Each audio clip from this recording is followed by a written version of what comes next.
जय गुरुदेव मित्रों, परम पूज्य गुरुदेव एवं वंदनीय माता जी के श्री चरणों में ये वीडियो हर वीडियो की तरह समर्पित है।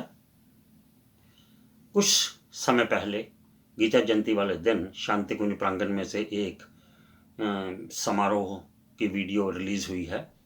ये समारोह आदरणीय श्रद्धेय जी शैल बालाजी का जन्म दिवस समारोह था। इस वीडियो का एक भाग हम हमारी इस वीडियो में प्रस्तुत कर रहे हैं, जिसमें महेंद्र शर्मा जी जो शांति कुंज के व्यवस्थापक हैं, उन्होंने सजल श्रद्धा प्रखर प्रज्ञा समाधि स्थल के पास जो स्मारक बने हुए हैं परम पूज्य गुरुदेव और वंदनीय माता जी के, उसके बारे में उन्होंने बताया हुआ है। हम चाहते हैं कि हमारे ऑनलाइन ज्ञान रथ के सहकर्मी जो भी इसको देख रहे हैं और कोई भी जो इसको देख रहा है, इस जानकारी से लाभ उठा सकें।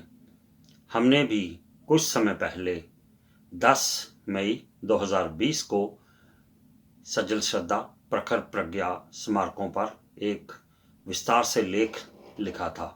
हम चाहेंगे कि हमारे पाठक, हमारे सहकर्मी और भी जो इस वीडियो को देख रहे हैं उसको जरा पढ़ लें, तो आपको और ज़्यादा जानकारी मिलेगी। और एक और निवेदन करना चाहते हैं, नतमस्तक होके और हाथ जोड़ के हम एक निवेदन करना चाहते हैं कि आप हमारी जो भी जानकारी कम्युनिटी सेक्शन में से, लेख में से या वीडियो में से जो भी कुछ लेते हैं, इनको आगे से आगे शेयर ज़रूर कीजिए, ताकि हम अपने गुरुदेव के चरणों में अपना योगदान समर्पित कर सकें। यही हमारी इच्छा है और यही हमारा सबसे बड़ा समर्पण होगा। तभी हम अपने आप को परम पूज्य गुरुदेव वंदनीय माता जी के सच्चे सैनिक कहलाने के हकदार होंगे। जय गुरुदेव। गीता हृदय भगवान का सद्ज्ञान का शुभ सार है। इस नित्य गीता ज्ञान से ही चल रहा संसार है।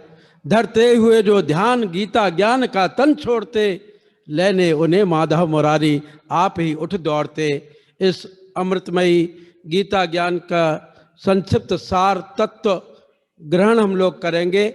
और इसके लिए जिन्होंने हमेशा, जब से शांति कुंज आए उसके पहले से एक योगी का जीवन जिया है, परम पूज्य गुरुदेव ने जो कहा, बंदिया माता जी ने जो कहा, श्रद्धा दीदी ने जो कहा, डॉक्टर साहब ने जो कहा, उसको पूरे अपने मनोयोग से कार्य करने वाले मौन साधक, यहाँ के व्यवस्थापक आदरणीय श्री महेंद्र शर्मा जी भाई साहब को मैं आमंत्रित करता हूँ आकर के आज श्रद्धा दीदी के जन्म दिवस पर जो गीता ज्ञान निरंतर देव संस्कृति विश्वविद्यालय में डॉक्टर साहब के श्रीमुख से प्रवाहित होता है, उसी की कड़ी में आप हम सबको अमृत पान कराएं।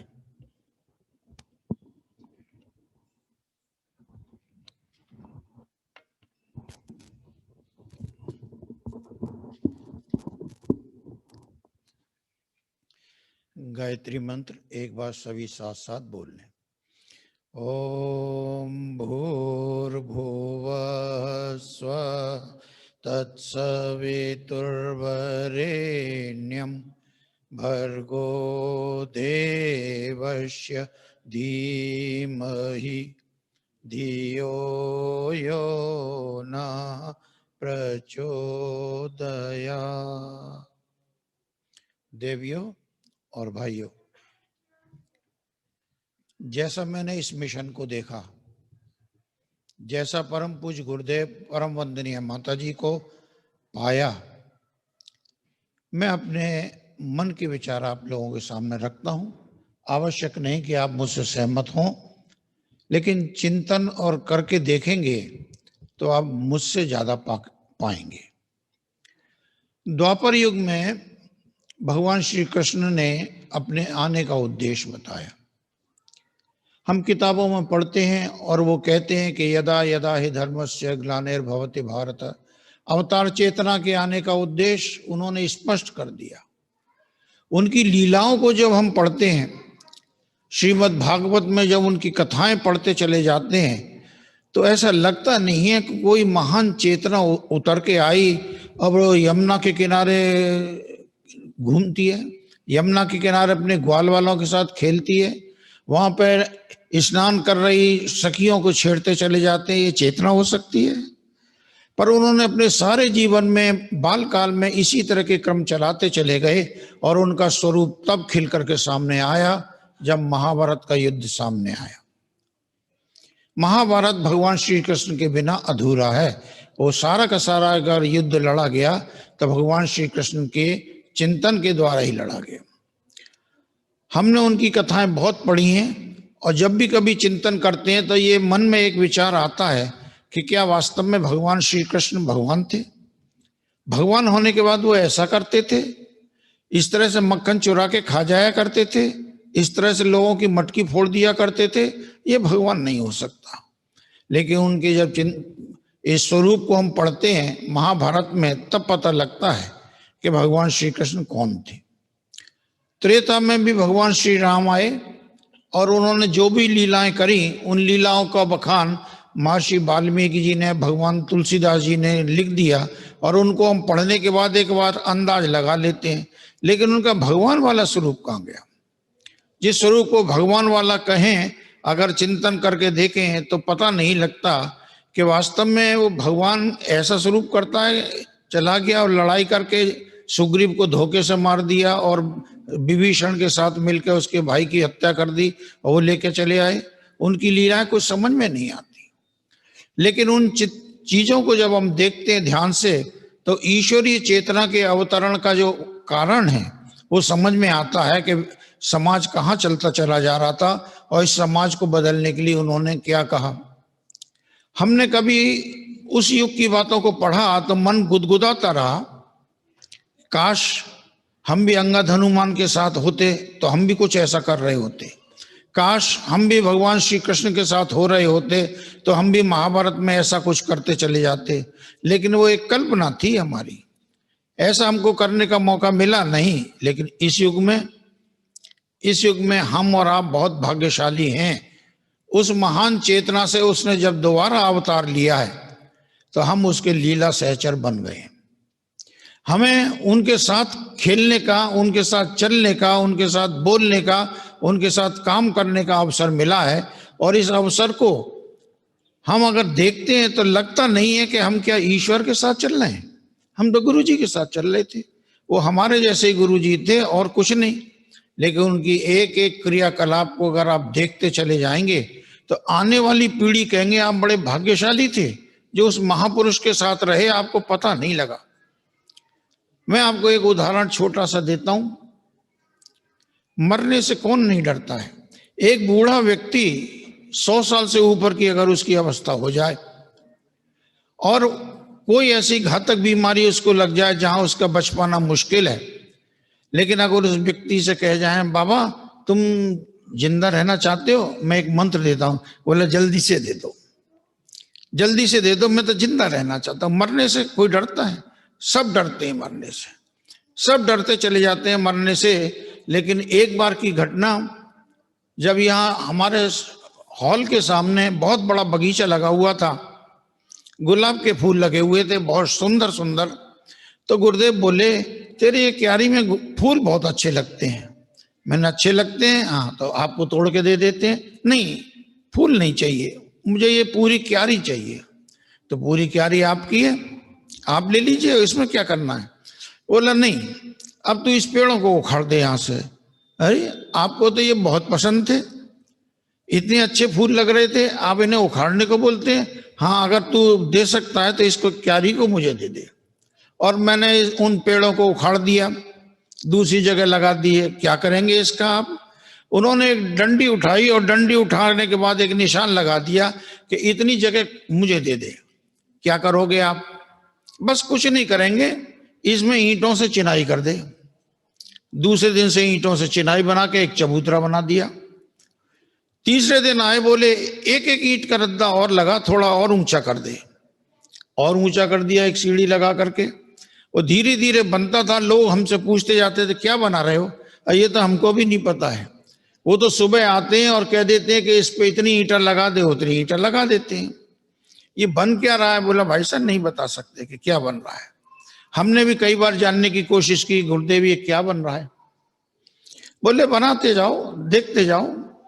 बन करके जब वो इस रूप में खड़ा हुआ जिसको आप सजल श्रद्धा और प्रखर प्रज्ञा के रूप में देख रहे हैं, तब बोले कि ये हमारी समाधि है। समाधि? हाँ। अरे हम मर जाएंगे तो तुम क्या करोगे? तुम हमको भी गंगा किनारे ले जाके फूंक दोगे? नहीं नहीं नहीं, मैं यहां से जाऊंगा नहीं कहीं, मैं यहीं रहूंगा, माता जी भी यहीं रहेंगी, हम लोग आश्रम नहीं छोड़ेंगे, तुम सबके साथ रहेंगे। अच्छा हाँ। अब ये गुरुदेव जो कह रहे हैं, न तो हंसी आ सकती है इस पे, न रोना आ सकता है, ये बाबा कह क्या रहा है। उन्होंने उसको बनाया अपने सामने और उसके बाद में कहा तुम भले ही पीछे जाके इसमें संगमरमर लगा लेना, लेकिन जब तक हम और माता जी हैं तब तक इसको कच्चा रखना। वैसा ही किया गया। गुरुदेव को आप सामान्य मानते हैं? उन्होंने कितनी कठिन परीक्षाएं ली। गुरुदेव और माता जी तीसरी मंजिल में ऊपर रहते हैं। एक दिन वो बोले अगर हम यही कमरे में मर गए तो आप मरने की बात क्यों कर रहे हैं? नहीं तो हमको नीचे कैसे उतारोगे? उनकी सीढ़ियां तो गोल गोल हैं, उस पर से उतर नहीं सकते। अब उनसे कैसे कहता, हम सीना ठोक के कहते हैं कि हम उतार देंगे आपको, तो बोले देख कितना जल्दीबाजी कर रहा है हमारे मरने की, ये हमको उतारने की बात सोचता है। पर बड़ी मुश्किल थी कि क्या करें। मैंने सब कुछ ना कुछ तो करेंगे। नहीं ऐसा कर, पहले प्रयोग करके देखा। तो प्रयोग करके कैसे दिखाएंगे? तो व्हील चेयर हॉस्पिटल से लाए, शैलो जी को ऊपर बुलाया, बोला इस पे बैठो। कुर्सी पे वो बैठ गई, अब उतारे इनको नीचे। अब वो सीढ़ी से हम लोग नीचे उतार के लाए। जी से कहा ऊपर चढ़ो, बोला कि नहीं नहीं अब चढ़ेंगे नहीं इससे। हम ऊपर आए तो गुरुदेव ने कहा तुझे डर तो नहीं लगा? अब पिताजी लगा तो था थोड़ा सा। नहीं तो तू जिंदा है ना इसलिए डर लगा, हम तो मर जाएंगे, मरे हुए को कहाँ डर लगता है। वो उन्होंने प्रैक्टिस कराई अपने रहते। एक सामान्य व्यक्ति कर सकता है क्या? कभी कल्पना करके देखो किसी को कि अगर ये कह दें कि ये अब मरने वाला है, ये ऐसा होगा, उस व्यक्ति के क्या हाल होंगे। परम पूज्य गुरुदेव ने जो लीलाएं की हैं, हमको दिखाई नहीं देता कुछ कि ये लीलाएं जो की जा रही हैं ये कोई महापुरुष कर सकता है। वो स्वयं कह देते हैं कि मैं पढ़ा लिखा नहीं हूं, अपने स्कूल में संस्कृत की विद्या मैंने प्राप्त की है 5वीं कक्षा तक, उसके आगे मैं नहीं पढ़ा हूं। ऐसा कैसे हो सकता? जिसने चारों वेदों का भाष्य किया हो, जिसने 108 उपनिषद लिखे हो, सारे के सारे 8 ग्रंथों का जिन्होंने भाष्य कर दिया हो, वो कह रहे मैं पढ़ा लिखा नहीं हूं। ये हो सकता है क्या? मालूम नहीं। जिन्होंने इतना साहित्य रच के रख दिया और वो एक दिन बोलते हैं व्यास जी ने कितने पुराण लिखे थे? व्यास जी ने साहब 18 पुराण लिखे। अच्छा तो हम तो व्यास जी से बड़े हैं। कैसे बड़े हैं? तो एक पुराण और लिख देंगे, 19 पुराण हो जाएंगे तो हम ज्यादा बड़े हैं। अब जो व्यक्ति ये अपने मुंह से कह रहा है कि मैं पढ़ा लिखा नहीं हूं, ये पुराण कहां से लिखेंगे? ऐसा अखंड ज्योति लिखना अलग बात है, प्रज्ञा पाक्षिक लिखना अलग बात है, लेकिन पुराणों की भाषा तो अलग होती है। वो कैसे होगा? मैंने एक सैंपल के लिए एक अध्याय लिखा है, इसको पढ़ के देखो। उसको जब पढ़ के देखा हम लोगों ने, वही भाषा, एक दान में शारण्य ऋषय सोने का दया, वही भाषा लिखते चले गए। वो बोला कि ये मैंने एक सैंपल लिखा है, ठीक है ना? हाँ साहब है तो ठीक, तो चलो 1 हफ्ते के लिए अपना अपना काम नोट करो, आना मत, ताला लगा दो, और मैं एक पुराण लिख देता हूं। और उसके बाद उन्होंने ताला बंद किया और 5 दिन के बाद में पूरा पुराण पकड़ा दिया, प्रज्ञा पुराण के 5 खंड, ये लो इसे छाप लेना। ये एक व्यक्ति लिख सकता है? व्यक्ति तो कह नहीं सकते लिख सकता है, ये भगवान लिख सकता है। सामान्य रूप से कोई नहीं लिख सकता इतना। वो इतने सरल होकर के साथ साथ चलते थे। आपके साथ चलते रहेंगे, आपके साथ बोलते रहेंगे, हम लोग बिल्डिंग बनाते रहेंगे, सब कुछ करते रहेंगे, और कहीं कुछ पता नहीं लगता था उनका कि ये महापुरुष भी हैं। कभी ये लिखा जाएगा इतिहास कि ये अवतार थे, तो उस समय हम लोगों को लगेगा कि हम भी तो उनके साथ थे, हमने तो उनके साथ काम किया है, तब हम इसको याद कर पाएंगे कि वास्तव में वो महापुरुष कैसे थे। उन्होंने जब सजल श्रद्धा प्रखर प्रज्ञा बना दी, लिख दी, तो बोला अब हम देखो जाएंगे नहीं, हमने बना तो ली। हम दोनों की सम्मिलित चेतना अब हम किसी के अंदर उतार देंगे जो आगे चल के इस काम को करेगी। उन्होंने कहा था कि हम और माता जी जाएंगे नहीं, तुम्हारे साथ रहेंगे, तो कहाँ है वो? तो उन्होंने ये भी तो कहा था कि मैं अपनी सम्मिलित चेतना को शैलों में उतार रहा हूं। शैल जी के अंदर उन्होंने अपनी चेतना को उतार दिया और कहा कि आगे से तुम्हारा मार्गदर्शन यही करती चली जाएंगे। हमने उनको जीजी के रूप में देखा है, इसलिए हम ज्यादा उनकी व्याख्या नहीं कर पाते। देखें कि उनके अंदर माता जी की इसी गंभीरता, वो वात्सल्य, वो स्नेह उनके अंदर दिखता है। हाँ, दिखता तो है। जिसने माता जी को देखा है वो भ्रम में पड़ जाएगा कि वास्तव में माता जी का एक यंग स्वरूप, दूसरा वाला स्वरूप ये खड़ी है। गुरुदेव जैसे प्रखरता, निर्णय लेने की क्षमता और धैर्य उनके अंदर दिखाई देता है, ये गुरुदेव का स्वरूप दिखाई देता है। हम तो उनको सामान्य रूप से जीजी के रूप में देखते हैं, 2 लड्डू लेके उनसे चले जाते हैं, लेकिन कभी गंभीर होकर सोचें तब पता लगेगा आपको कि वो कितनी दूर तक सोच सकती हैं। हम आज सुबह जब उनके पास गए थे, सुबह जाने के बाद उन्होंने कहा, भाई साहब दावत करना तो ठीक है, आपको मालूम है इंग्लैंड के सारी फ्लाइट बंद हो गई हैं। हाँ, बंद हो गई हैं। एक कोरोना और आ रहा है और वो बड़ा खतरनाक कोरोना है। मैंने आ रहा है तो ठीक है, इस समय इस चर्चा को चलाने की क्या जरूरत है? आज तो जन्मदिन है तो जन्मदिन की बात करें। बोला नहीं, मोदी जी का कोई ठिकाना नहीं है, रात 12 बजे वो कह देंगे कि लॉकडाउन होगा, तब तुम्हारे पास खाने के लिए क्या है? 2-2.5 महीने के लिए खाने का है? आज के ही खाने की मत सोचो, आने वाले 2-2.5 महीने के लिए भी तुम्हारे पास खाने के लिए क्या प्रबंध है, तुम कैसे करोगे, इसकी चिंता करो। दिमाग वहां से घूमने लगा। फिर थोड़ी देर बाद बोली, तुम्हें नहीं खाना है, तुम्हारे यहाँ गौशाला भी है, वो पशु भी हैं, उनके खाने की भी व्यवस्था करना। ये दूरदर्शिता गुरुदेव में रहा करती थी कि इतने दिनों पहले से ही वो घोषणा करते थे कि तुम्हें क्या करना क्या नहीं। अरे जब कोरोना आएगा तब देखेंगे। बोला नहीं, ऐसा नहीं। तो ये दोनों के दोनों गुण जो जीजी में दिखाई देते हैं, उससे कभी कभी ये भ्रम पैदा होने लगता है मन में कि हमारे सामने माताजी और गुरुजी इसी रूप में खड़े हुए। आप उसी रूप में उनको देखते चले जाएं और आए। आज के दिन हम इसको क्यों कह रहे हैं? आज का दिन ही गीता जयंती है और गीता में भगवान श्री कृष्ण ने, अर्जुन लड़खड़ा गया था, सारी जिंदगी भर उसने धनुष बाण उठाया था, तरह तरह के मंत्र के द्वारा चलाए हुए अस्त्र शस्त्र उसने विकसित किए थे, लेकिन जब लड़ाई का मौका आया तो उसके ओठ सूख गए। अब क्या करेंगे? अब तो मैं नहीं लड़ूंगा, अब तो मैं ये नहीं करूंगा। तब भगवान श्री कृष्ण ने उसको उद्बोधन दिया, उसके मन में व्याप्त शंकाओं का निराकरण किया, उसे जो कुछ भी भ्रांतियां पैदा हो गई थी उन सबको दूर किया और उसने अंत में कहा, करिष्ये वचनम, तब मैं लड़ूंगा। आज परिस्थितियां हमारे सामने भी वही भयावह परिस्थितियां हैं। अच्छे अच्छे लोग हमको भटकाने की कोशिश करते चले जा रहे हैं। हमारे पास जो कुछ भी है उसे दिग्भ्रमित हमको करके अपना काम बनाने के लिए लगे हुए हैं। ऐसे में मनुष्य सोचने लगता है कि ये मिशन क्या है, ये व्यक्ति सच है कि ये व्यक्ति सच है, हम सच हैं कि वो सच है। उन्हें कुछ नहीं पता और वो अपने बारे में कुछ नहीं जानता है और कहता है गलती हो गई इस मिशन में आके, अब तो घर द्वार भी छोड़ा है, अब कहाँ जाएंगे, अब हमें कौन पूछेगा। ये परेशानियां हमारे सामने आ गई।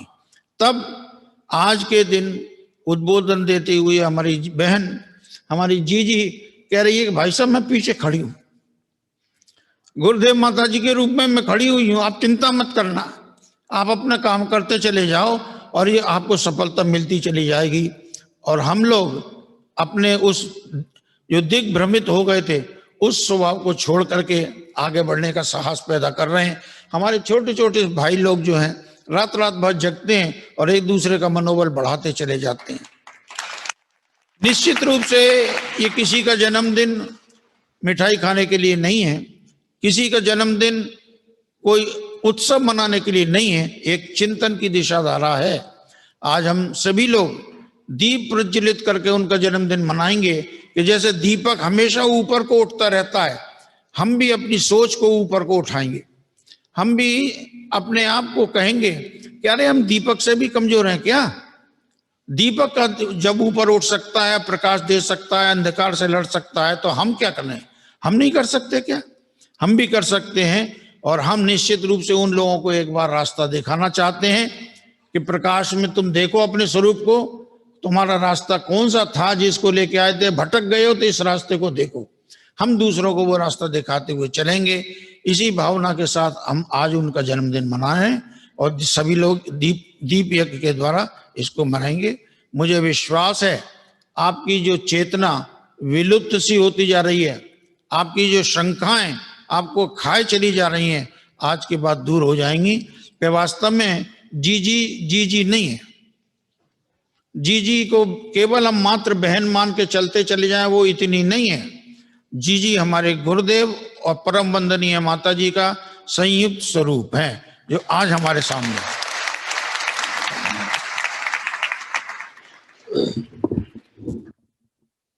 जी श्रद्धेय जी परम पूज्य गुरुदेव और वंदनीय माता जी का संयुक्त स्वरूप है।